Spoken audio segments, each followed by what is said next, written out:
बचपन से हमें एक झूठ सिखाया गया कि शेर का बेटा शेर होता है, राजा का बेटा राजा होता है। लेकिन अगर यह सच होता तो आज इस दुनिया पर सिर्फ कुछ गिने चुने परिवारों का ही राज होता। इतिहास गवाह है दोस्तों, अल्बर्ट आइंस्टाइन का बेटा दूसरा आइंस्टाइन नहीं बना। थॉमस एडिसन का टैलेंट उनके साथ ही चला गया। दुनिया के सबसे महान एथलीट माइकल जॉर्डन के बच्चे स्पोर्ट्स के किंग नहीं बन पाए।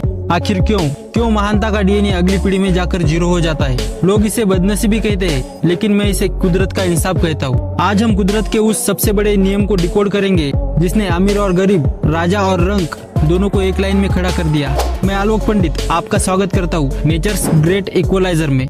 इमोशंस को साइड में रखते हैं, साइंस पर आते हैं। 19वीं सदी में फ्रांसिस गैल्टन ने एक पैटर्न खोजा जिसे दुनिया रिग्रेशन टू द मीन कहती है, लेकिन मैं इसे द बायोलॉजिकल रिसेट कहता हूँ। कुदरत को मोनोपोली पसंद नहीं है, कुदरत को एक्सट्रीम्स पसंद नहीं है।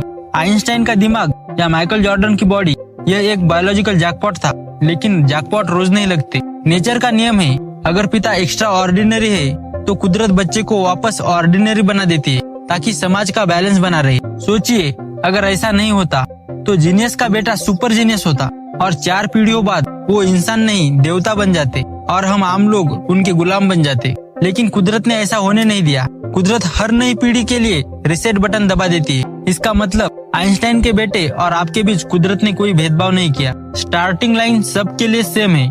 साइंस ने सबको बराबर कर दिया, लेकिन समाज का क्या? यह एक बहुत गहरा मनोवैज्ञानिक खेल है, द बनियान ट्री इफेक्ट। गाँव में कहते हैं बरगद के नीचे दूसरा पेड़ कभी बड़ा नहीं होता।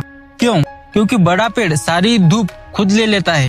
स्टीव जॉब्स, एप्पल के फाउंडर, एक विजनरी बिजनेसमैन, लेकिन एक पिता के तौर पर एक विशाल बरगद।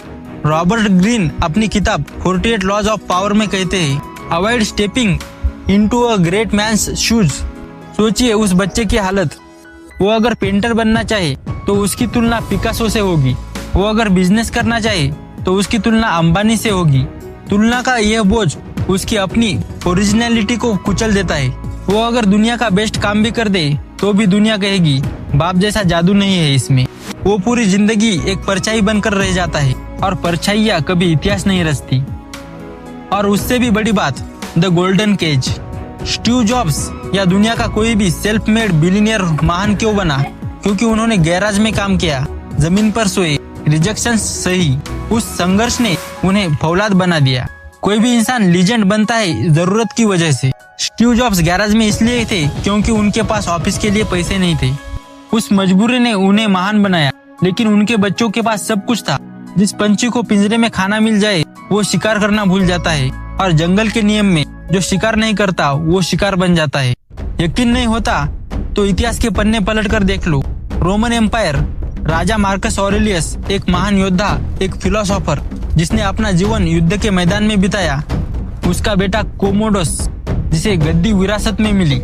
बाप वार जोन में तपा था, बेटा कंफर्ट जोन में पला था। नतीजा, कोमोडस ने अपने बाप का बना बनाया साम्राज्य मिट्टी में मिला दिया। यही हाल भारत में सम्राट अकबर के बाद उनके वंशजों का हुआ। साम्राज्य विरासत में मिल गया, लेकिन उसे संभालने वाला जिगर विरासत में नहीं मिलता। विरासत बैंक अकाउंट में ट्रांसफर हो सकती है दोस्तों, लेकिन भूख ट्रांसफर नहीं होती, और बिना भूख के शेर भी सर्कस का खिलौना बन जाता है। तो इसका निष्कर्ष क्या है? अगर आप एक साधारण परिवार से हैं, अगर आपके नाम के आगे कोई महान सरनेम का बोझ नहीं है, तो शीशे के सामने जाइए और मुस्कुराइए, क्योंकि आप फायदे में हैं। कुदरत का रिग्रेशन टू द मीन आपके खिलाफ नहीं, आपके साथ है। आपके ऊपर किसी बरगद के पेड़ की छाया नहीं है, आप धूप में खड़े हैं। लीजेंड्स के बच्चे जिस उम्मीदों के बोझ तले दब जाते हैं, आप उससे आजाद है। आपके पास खोने के लिए कोई विरासत नहीं है और पाने के लिए पूरी दुनिया है। इतिहास गवाह है दोस्तों, नई लेजेंडरी हमेशा जीरो से लिखी जाती है, और आपके पास वो जीरो है। मैदान खाली है, पुराने राजा बूढ़े हो चुके हैं और राजकुमार कमजोर है। तख्त उसका होगा जिसमें भूख होगी।